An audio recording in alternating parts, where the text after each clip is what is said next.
नमस्कार मित्रों, आज हम आपके लिए डॉक्टर सीतांशु भारद्वाज की लिखी लंबी कहानी लेकर आए हैं। आज की कहानी है हार की जीत। प्रियंका डाइनिंग टेबल पर सुबह का नाश्ता लगा चुकी थी। सूट पहनकर अनुराग वहीं चले आए।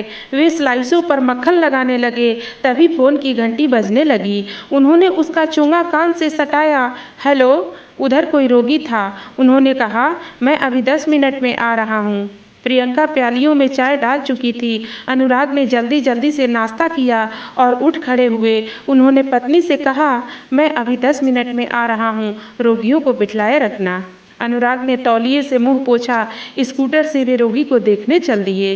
प्रियंका ठुड्डी पर हाथ रखे हुए कल और आज पर विचार करने लगी। कल ही तक तो उसके पति अहमदाबाद में मक्खियां मारा करते थे, वहां उनकी ढेले की भी कमाई नहीं होती थी। चिकित्सा अधीक्षक से अनुराग का आए दिन ही झगड़ा होता रहता था। और आज इस शहर में अनुराग की पांचों ही उंगलियां घी में हैं। अस्पताल के अलावा उनके यहाँ हर समय रोगियों का तांता ही लगा रहता है। 2 वर्ष पूर्व यहाँ की एक निजी अस्पताल में फिजिशियन के पद के लिए अखबार में विज्ञापन निकला था। अनुराग ने भी यहाँ आवेदन कर दिया था।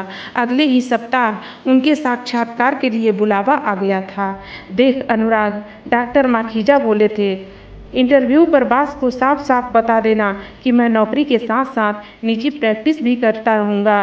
पहले से ही कहना ठीक होता है। ठीक है मित्र, वे बोले थे।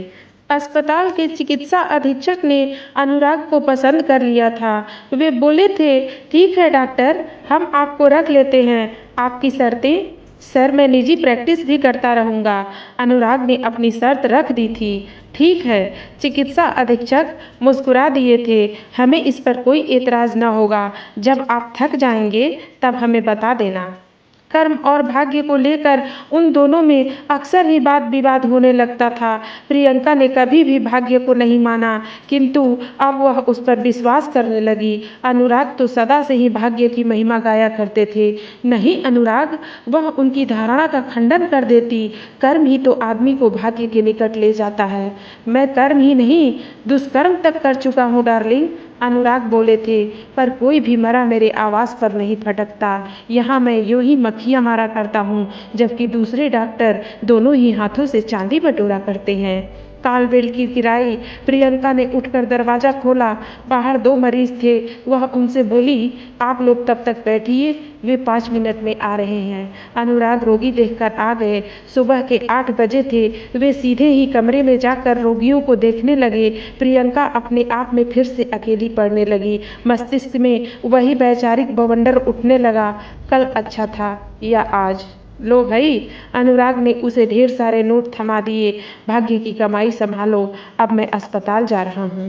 प्रियंका गहरा उच्छ्वास भर कर ही रह गई। उसने बिना गिने ही नोट बक्से में डाल दिए। वह बच्चों के बारे में सोचने लगी। उसके दोनों बच्चे बाहर के बोर्डिंग स्कूलों में पढ़ रहे हैं।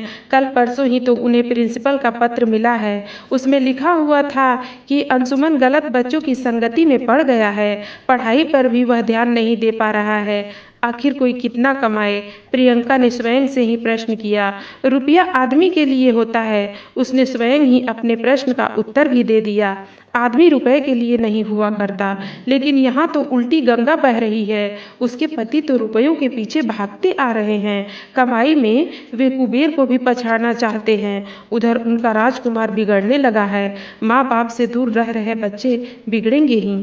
तभी गेट खोलकर सरबती ने प्रियंका को अभिवादन किया। बीबी जी राम राम।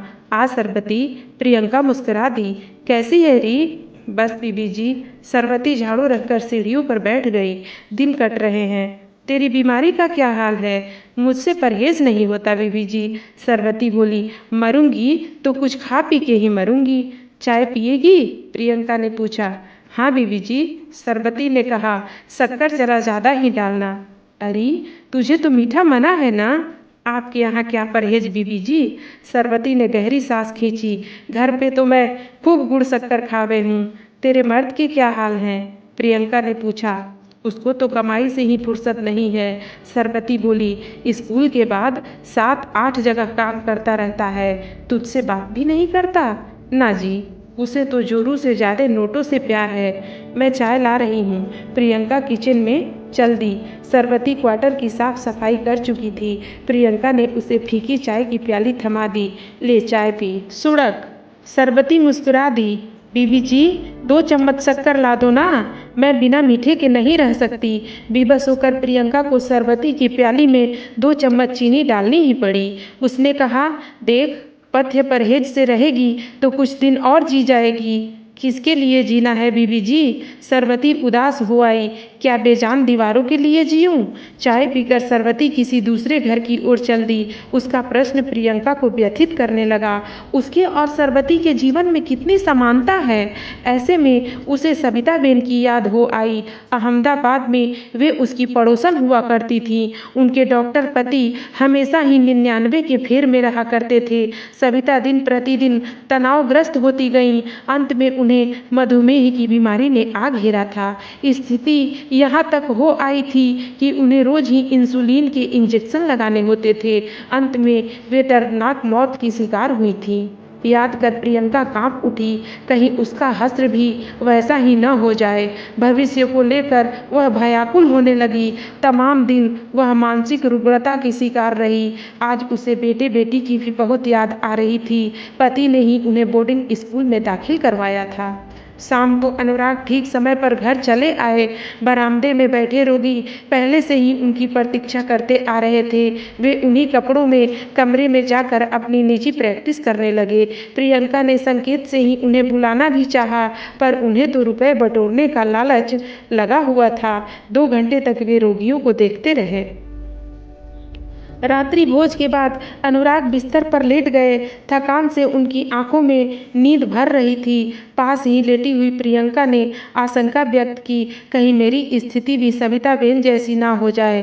क्या कहती हो? अनुराग चौंक पड़े। अब मैं एकदम अकेली हो आई हूँ ना। प्रियंका उन्हें अपना दुख दर्द सुनाने लगी। बोलूं बतियाऊं भी तो किससे? घर की दीवारों से? अरे भाई, कमाने की भी तो यही उम्र हुआ करती है ना। अनुराग पत्नी को समझाने लगे। कुछ कमाएंगे तो बुढ़ापे में चैन से खाएंगे। बुढ़ापा किसने देखा है अनुराग? प्रियंका का डूबा हुआ स्वर था। इस पर अनुराग गहरे सोच विचारों में डूबने लगे। मैंने मिडिल कक्षा में एक रूसी कहानी पढ़ी थी, प्रियंका कहने लगी। उसमें एक आदमी जमीन के लिए लालच में आकर अपनी जान से ही हाथ धो बैठता है। तो मैं निजी प्रैक्टिस करना छोड़ दूं? अनुराग ने कुछ तिक्तता से पूछा। हाँ। प्रियंका ने पति का हाथ अपने हाथों में ले लिए। कहती है ना कि जान है तो जहान है। अब यही देखो, हम यहाँ हैं और हमारे बच्चे बोर्डिंग स्कूलों में बिगड़ रहे हैं। यहाँ के स्कूलों में क्या कमी है जो वे यहाँ नहीं पढ़ सकते? देखो डार्लिंग, अनुराग पत्नी की जुल्फों में हाथ फेरने लगे। तुम अपने मन बहलाव के लिए इधर उधर चली जाया करो। कहो तो तुम्हें क्लब का सदस्य बनवा दूं। नहीं, प्रियंका ने दृढ़ स्वर में कहा। तुम लालच छोड़ दो। तुम्हारे बॉस ने भी तो यही कहा था ना कि जब थक जाओगे हमें बता देना। क्या बच्चों जैसी बातें करती हो? अनुराग उस पर झुंझलाने लगे। कमाने के यही तो दिन हैं और तुम कहती हो कि तुम्हें 8,000 रुपये प्रति माह तो मिलता ही है। प्रियंका कहती ही गई। ऊपर से तुम्हें नॉन प्रैक्टिस अलाउंस भी तो मिला करता है ना। इतनी सारी आमदनी में तो 4-4 परिवार पाले जा सकते हैं। अनुराग की अक्ल धीरे धीरे ठिकाने लगने लगी। उन्हें चिकित्सा अधीक्षक के शब्द याद आने लगे। फिर भी उन्होंने पूछा, तो मैं निजी प्रैक्टिस छोड़ दूं? नहीं, प्रियंका मुस्कुरा दी। कोई भी आदत एकाएक नहीं छूटती। तुम शाम को केवल 1 घंटे के लिए ही रोगियों को देखा करो, यानी कि आटे में नमक के बराबर ही प्रैक्टिस करूं। बिल्कुल। हाँ, तुम बच्चों के बारे में भी कुछ कह रही थी। अनुराग ने उसे याद दिलाया। अंशुमन कैसा चल रहा है? उस पर पंख लग आए हैं, प्रियंका ने बताया। उसके प्रिंसिपल का पत्र आया है कि उसे गंदे बच्चों की हवा लगने लगी है। अरे, अनुराग औचक ही रह गए। जिसके लिए हम कमा रहे हैं, जब हम उन्हीं की देखभाल नहीं कर सकते तो वह कमाई भी किस काम की? प्रियंका ने उनकी ओर प्रश्न दागा। तो बच्चों को यहीं बुलवा लें? अनुराग ने पूछा। हाँ जी, प्रियंका बोली। यहाँ वे हमारी ही आंखों के सामने रहेंगे। अपने को वे अलग थलग भी महसूस नहीं करेंगे। ठीक है। अनुराग पत्नी की बातों से सहमत हो आए। उन्होंने कहा, कल परसों में दोनों को ही यहाँ ले आते हैं। अगले सप्ताह अनुराग अपने दोनों बच्चों को बोर्डिंग वाले स्कूलों से निकलवा कर यहीं ले आए। उन्होंने उन्हें स्थानीय स्कूलों में दाखिल करवा दिया। प्रियंका के मस्तिष्क के तनावी बादल छंट चले थे। अब उसका समय पति और बच्चों के संग बोल बतिया कर बीता करता है। बीते हुए कल की अपेक्षा आज उसे सब कुछ अच्छा ही अच्छा लगता है। आने वाले कल के प्रति भी वह पूरी तरह से आस्थावान है। अनुराग लॉन में बैठे हुए सुबह का अखबार देखते जा रहे थे। गुलाबी सर्दी शुरू हो आई थी। प्रियंका चाय पकौड़ियाँ ले आई। अंशुमन और अलका भी वहीं आ गए। वे सभी सुबह का चाय नाश्ता लेने लगे। तभी गेट पर कोई आ खड़ा हुआ। अनुराग ने वहीं से पूछा, हाँ भाई, क्या बात है? मुझे मरीज दिखलाना है। नहीं भाई, अनुराग ने मनाही कर दी। शाम को आना, 5 से 6 के बीच। अंदर फोन की घंटी बजने लगी। प्रियंका उठ खड़ी हुई। अनुराग ने उनका हाथ पकड़ लिया। रहने दो, किसी रोगी का होगा। प्रियंका सबकी प्यालियों में फिर से चाय डालने लगी। अलका फोन सुनने चल दी। वह लॉन में चली आई। अनुराग की आंखों में प्रश्न उभर आया।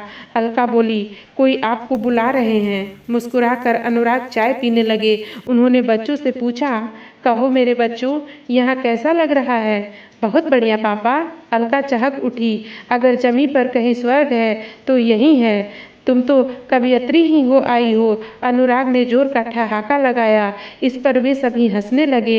अपनी गृहस्थी के इस सुख को देखकर प्रियंका को लगने लगा जैसे उसने जीवन की बहुत बड़ी लड़ाई जीत ली हो। हार हार कर भी जीवन की बाजी जीतना किसी किसी को ही नसीब होता है। मित्रों, चैनल को प्लीज़ सब्सक्राइब कर देना। धन्यवाद।